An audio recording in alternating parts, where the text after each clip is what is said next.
नमस्ते भाई, हरे कृष्ण। आज की इस वीडियो में मैं आपको बताऊंगा बिगिनर जो फ्रेशर बच्चे हैं उनका मोस्ट पूछे जाने वाला सवाल, most famous question, how to revise maths in short time. गणित को कम से कम समय में रिवीजन कैसे करें, लंबे टाइम तक हम गणित को याद कैसे करें। बहुत सारी चीजें हैं, 10-12 चीजें जो मैं आपको बताऊंगा। अगर आप उन चीजों को फॉलो करेंगे तो कुछ ही दिनों के अंदर आप जो है मैथ्स को लेकर सुधार महसूस करेंगे।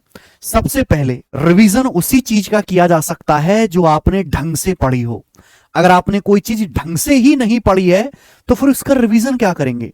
पहले तो वो चीज आपको मेरे दोस्तों ढंग से पढ़नी पड़ेगी। तो जैसे सपोज एग्जांपल के लिए हम बिगिनर बच्चे से शुरुआत करते हैं कि आपने परसेंटेज चैप्टर पढ़ना शुरू किया, तो पहले तो परसेंटेज चैप्टर को ढंग से कंप्लीट करो, ढंग से कंप्लीट।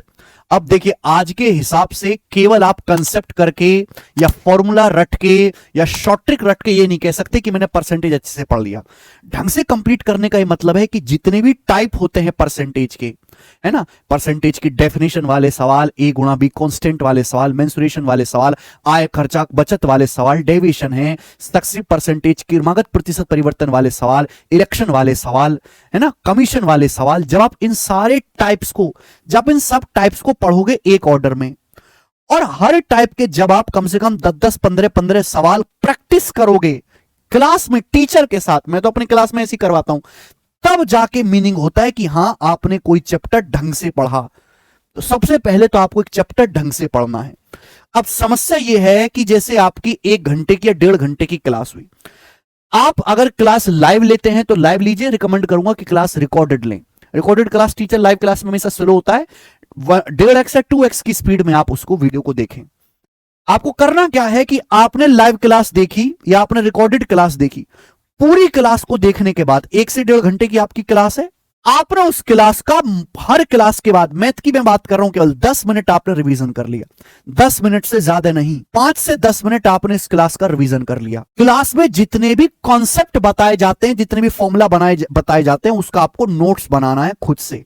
नोट्स, है ना, केवल फॉर्मूलों का, अलजेब्रा पढ़ा रहे, x+1 मैक्स फॉर्मूला प्रूफ करवा रहे हैं, आपको लिखना है। और केवल मुश्किल सवाल जो आपको हार्ड क्वेश्चन लगता है, भाई अगर टीचर 20 सवाल कराएगा, जैसे मैं 20 सवाल कराऊंगा, तो 20 में से 13-14 क्वेश्चन इजी होंगे, 3-4 मॉडरेट होंगे, 3-4 मुश्किल होंगे।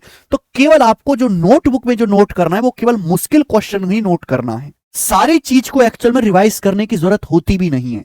लाइव क्लास आपने देखी, आपके दिमाग में फीड होता जाएगा। फिर आपने क्लास के तुरंत बाद 10 मिनट रिवीजन कर लिया, और साथ साथ क्लास देखते देखते ही आपको नोट्स बनाने हैं। और नोट्स साफ सुथरे नहीं, घुचाओ मुचाओ नोट्स, वही काम के जो केवल आपको समझ में आए। दूसरा बच्चा आपके नोट्स समझ पा रहा है तो किसी काम के नहीं है, ठीक है ना।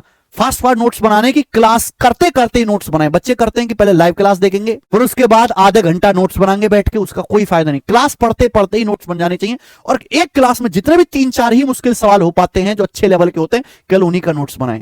फिर वीक में आपकी 5 दिन क्लास होती है, 5 day class, Monday, Tuesday, Wednesday, Thursday, Friday. अब सैटरडे संडे आपका ऑफ रहता है, शनिवार और रविवार की छुट्टी होती है। तो छुट्टी का मतलब तैयारी करने वालों की कोनो छुट्टी नहीं होती, वो कोई फंडे नहीं है। सैटरडे संडे में पिछले 5 दिन में जो भी पढ़ाया गया है, जो भी आपको पढ़ाया गया है, उस पूरे का नोट से रिवीजन कर लो, पूरे का नोट से रिवीजन कर लो, है ना। आपने लिख रखा है कि भाई हमने इसमें ये पढ़ा है। जो चीज आपको मुश्किल लगी, जो कंसेप्ट आपको मुश्किल लगा, एक बार चाहे तो वीडियो पे, उसी वीडियो पे जाके आप उस कंसेप्ट का दोबारा से रिवीजन कर लो। यानी कि 5 दिन में जो भी पढ़ाया गया है, सैटरडे संडे में आप 2 से 3 घंटा लेकर आराम से, शांति से 2 से 3 घंटा लेकर उसका रिवीजन कर लें। यह काम आपको करना है 2 दिन। इससे ये क्या होगा, पूरी चीज आपके रिवीजन में रहेगी। अच्छा, आप ये करते रहिए। फिर आपने सपोज जैसे परसेंटेज चैप्टर खत्म कर लिया, अब मैं एग्जांपल से समझा रहा हूं आपको चीजें। फिर आप रेशियो, दूसरे चैप्टर आपने शुरू कर दिया। परसेंटेज के बाद हम लोग क्या पढ़ाते हैं, रेशियो, अनुपात पढ़ाते हैं। अब रेशियो चैप्टर आपने शुरू कर दिया। जैसे ही आपने परसेंटेज खत्म किया तो आपके पास एक PYQ की बुक्स होनी चाहिए। बुक, हमारी बुक्स की सीरीज अवेलेबल है प्रैक्टिस किंग के नाम से। अगर आपके पास बुक्स नहीं है, अफोर्ड नहीं कर पा रहे हो, तो आपके पास PDF होनी चाहिए, PDF, ठीक है। जैसे ये वाली बुक है हमारे पास, कोई बच्चा सीजीएल की तैयारी कर रहा है, सीजीएल प्रैक्टिस किंग, है ना। इस पे आपको 3000 क्वेश्चंस मिल जाएंगे, TCS के MCQ क्वेश्चन है, इसमें सॉल्यूशन भी है और क्वेश्चंस भी है ना। क्वेश्चन चैप्टर वाइज है मेरे दोस्तों, इस तरीके से इसमें क्वेश्चंस हैं, क्वेश्चन के बाद आंसर की लगी हुई है, फिर उसके एग्जाम ओरिएंटेड सॉल्यूशन है। तो इस तरीके से आपके पास PYQ की एक बुक होनी होनी चाहिए मेरे दोस्तों। बुक ऐसी हो कि अगर आपको सॉल्यूशन देखना भी पड़ जाए तो सॉल्यूशन काम का हो। ऐसा नहीं कि सॉल्यूशन को देख के आपका मूड ही खराब हो जाए या बुक में बहुत सारी टाइपिंग एरर हो, ऐसा नहीं होना चाहिए। पीडीएफ होनी चाहिए मेरे दोस्तों। अगर आपने कोई भी चैप्टर कंप्लीट कर लिया तो उसके बाद आपको समय निकाल के रैंडमली, क्योंकि मैं अपने बैचेस में ऐसा पढ़ाता हूं कि प्रीवियस ईयर क्वेश्चन को सॉल्व करने की जरूरत पड़ती नहीं है, क्योंकि सब कुछ मैं क्लास में खड़ा होकर पढ़ाता हूं। लेकिन उसके बाद भी अगर आप मैथ में बहुत कमजोर हैं, बार बार भूल जाते हैं, तो रैंडमली मेरे दोस्तों आप रैंडमली पीवाईक्यू की बुक लीजिए या पीडीएफ लीजिए, उस चैप्टर के 50 सवाल सॉल्व करो रैंडमली। और उस 50 सवाल सॉल्व करने का फायदा यह होगा कि आपका चैप्टर पूरा ही रिवाइज हो गया।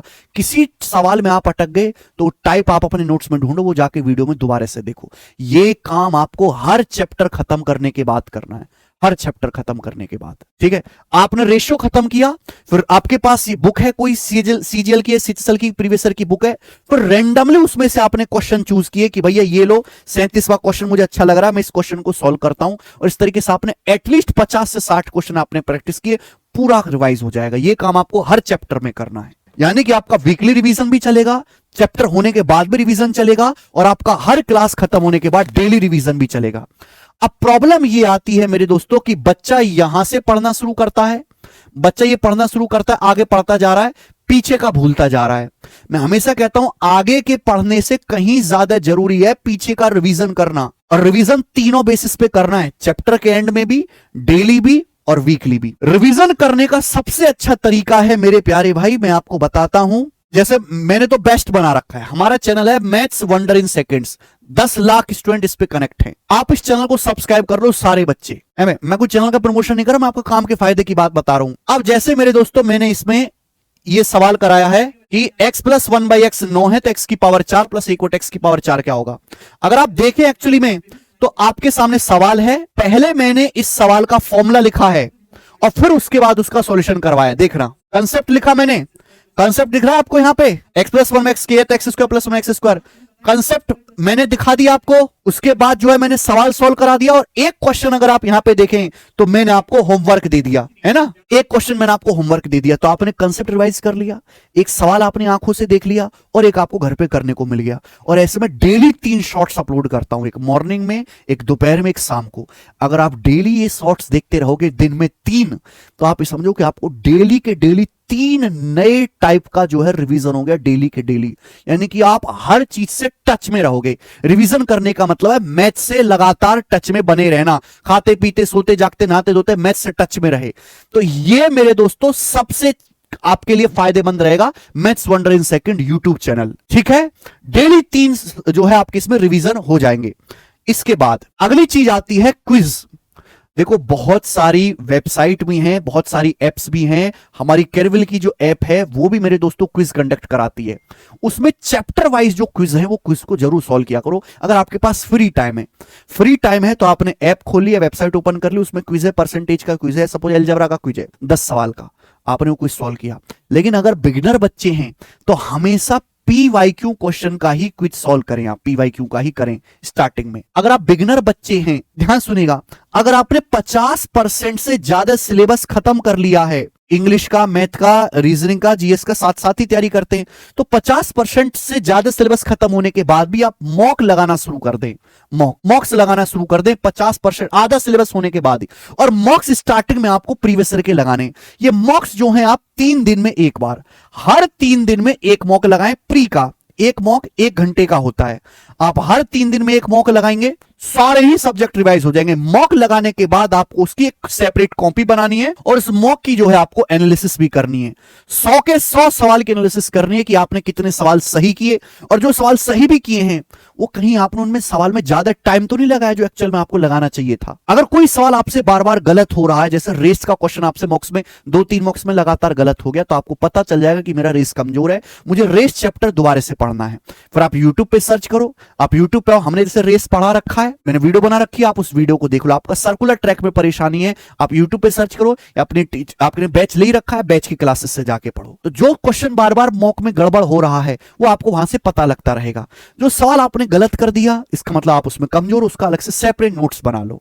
जो सही कर दिया फिर उसमें यह भी देखो कि क्या आपने सही टाइम में किया, कहीं आपने समय तो ज्यादा नहीं ले लिया। यह चीज आपको करनी है। यह काम आपको आधा सिलेबस पूरा हो जाने के बाद ही करना है। एक ही रास्ता है, प्रैक्टिस प्रैक्टिस और प्रैक्टिस। अगर मैथ बार बार भूल जाते हो तो मैथ के लगातार टच में रहो, प्रैक्टिस करते रहो, प्रैक्टिस। और ये चारों ही सब्जेक्ट के लिए होगा, इंग्लिश के लिए भी, मैथ्स के लिए भी, रीजनिंग के लिए भी, जीएस के लिए। मैथ्स थोड़ा अलग सा सब्जेक्ट है। दूसरी बात, अर्थमेटिक और एडवांस का पढ़ने का तरीका एकदम अलग होता है। अर्थमेटिक में रिवीजन किया जाता है सवालों की प्रैक्टिस करके, और एडवांस मैथ में रिवीजन किया जाता है फॉर्मूलों को रिवाइज करके, फॉर्मूलों को रिवाइज करके। ठीक है भाई, तो एक सेपरेट कॉपी बनाओ जिसमें एडवांस मैथ के सारे फॉर्मूले लिखे हुए हो। एडवांस मैथ के ट्रिग्नोमेट्री, ज्योमेट्री, अलजेब्रा, मेंसुरेशन, ये सारे मेरे दोस्तों फॉर्मूले पे ही चलते हैं चैप्टर। अगर आपको फॉर्मूला याद है तो आधा काम आपका वही समाप्त हो जाता है। अगर आपके पास फॉर्मूले की खुद की बनाई हुई शॉर्ट नोटबुक नहीं है तो भैया फिर आपको एक पॉकेट जो है बुक लेनी पड़ेगी। जैसे कि ये हमारी कंसेप्ट किंग की बुक है।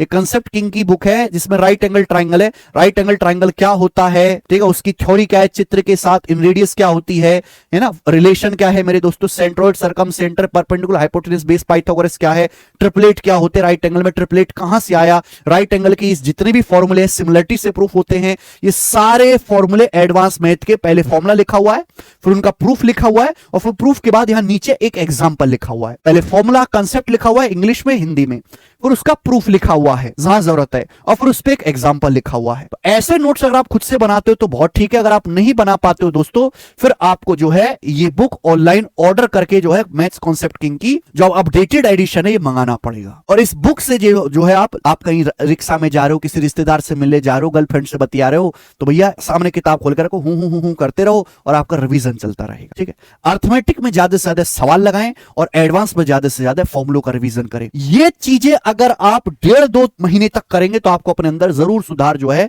महसूस होगा। सिलेबस कंप्लीट करने के बाद बैच को बार बार ओपन करके ना देखें कि आप बैच की क्लासेस में अटके हुए जिंदगी भर। अगर आपने एक बार किसी टीचर का बैच कंप्लीट कर लिया, जनरली हमारे बैच 0 to 0 बैच से आप पढ़ाई करेंगे, तो मेरे दोस्तों उसके बाद बैच ना दोबारा खोल के देखें, वही देखें जहां आपको डाउट है। उसके बाद जो है केवल आपको मॉक से, केवल मॉक टेस्ट लगाएं, और मॉक टेस्ट से बढ़िया रिवीजन का सोर्स नहीं हो सकता। सिलेबस खत्म होने के बाद आपको 3 दिन में नहीं, डेली एक मॉक टेस्ट लगाना है। डेली, चाहे आपका पेपर कितनी भी दूर हो, डेली एक मॉक टेस्ट लगाओ। मॉक टेस्ट के सहारे ही पूरे मैथमेटिक्स का डेली रिवीजन किया जा सकता है। मॉक टेस्ट और डेली क्विज, डेली क्विज। जब आप ये चीज करोगे तो आप देखोगे कि कई सारे सवालों का है ना, 1000-1500 सवालों का कलेक्शन आपके पास तैयार हो जाएगा। और वही सवाल आप देखोगे, वही सवाल बार बार आपको परेशान करते हैं। फिक्स टाइप के सवाल तो आपको एक याद हो जाएंगे, फिक्स टाइप के सवाल जो पेपर में बार बार आते हैं। आप इन ट्रिक्स को आजमा के देखिएगा, आपको जरूर सुधार होगा। ये मैं लड़कियों के लिए खासकर बता रहा हूं कि लड़कियां मैथ ज्यादा भूलती हैं, है ना, वो डाउट भी ज्यादा पूछती हैं। आप ये चीज करके देखो, आपका रिवीजन में बहुत हेल्प मिलेगी। यही सबसे बेस्ट तरीका है रिवीजन करने का जो मैंने आपको समझाया दोस्त। ठीक है, इसके अलावा भी आपका कोई डाउट है तो मुझे कमेंट सेक्शन में बता देना, मैं उसकी एक अलग से सेपरेट वीडियो बना दूंगा। ये जो सारी बातें हैं मेरे जो हजारों सिलेक्टेड स्टूडेंट्स हैं उनके एक्सपीरियंस से मैं बता रहा हूं, उनसे पूछ के मैं बता रहा हूं कि मैंने तो जीवन में केवल मैथ ही पढ़ा है, तो मुझे तो सबसे आसान चीज लगती है, मेरे लिए तो कुछ है ही नहीं। ठीक है ना, क्योंकि मैं जनरली मैथ की कोई बात एक बार में, या मुश्किल बात है तो 2 बार में समझ लेता हूं। कोई बच्चे को 10-10 बार भी पढ़ना पड़ता है ना, तो उसके लिए बेस्ट तरीका है रिवीजन करने का। ठीक है भाई साहब, ओके। कोई और डाउट हो तो आप मुझे कमेंट्स में बताइएगा। धन्यवाद भाई, बाय।